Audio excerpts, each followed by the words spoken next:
হইছে, অনেক হইছে। তোমার সাথে সংসার করে আমার অনেক হইছে। আমার স্বাদ মিটে গেছে একবারে। সংসার করতে আইছি আমি, এমন মানুষের সাথে সংসার করতে আইছি, না পেলাম সুখ, না পেলাম শান্তি। শোনো সোনালি, চুপ, একদম চুপ। তোর এই অভাবের সংসার আমি আর করবো না। আমি আমার বাবার বাড়ি যাবো, আমার বাবার বাড়ি যাই আমি থাকবো। 3 মাস ধরে চাকরি নাই, কিছু নাই, আর ওর সাথে থেকে আমার জীবনটা আমি নষ্ট করবো। হ্যাঁ, মানুষ কত কিছু করে, আর এর সাথে থেকে থেকে আমার জীবনটা একবার নষ্ট হয়ে গেল। হ্যাঁ, থাক তুই তোর সংসার নিয়ে আয়। আমি আমার বাবার বাড়ি গেলাম।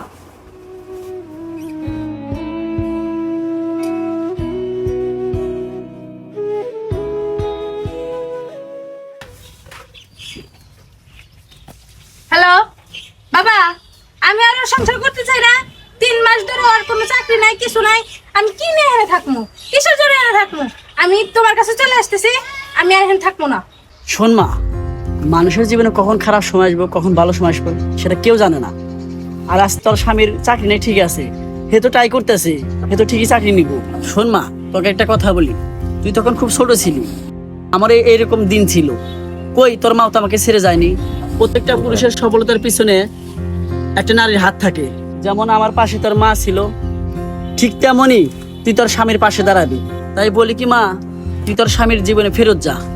আর এই সময় তার লাইফে তাকে খুব প্রয়োজন। আচ্ছা ঠিক আছে বাবা।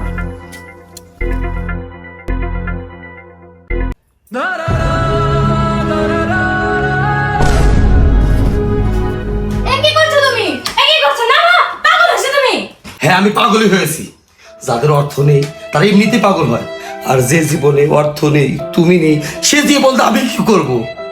না শোনা, আমি আমার ভুল বুঝতে পেরেছি। আমি তোমাকে ছাড়া কোথাও যাব না।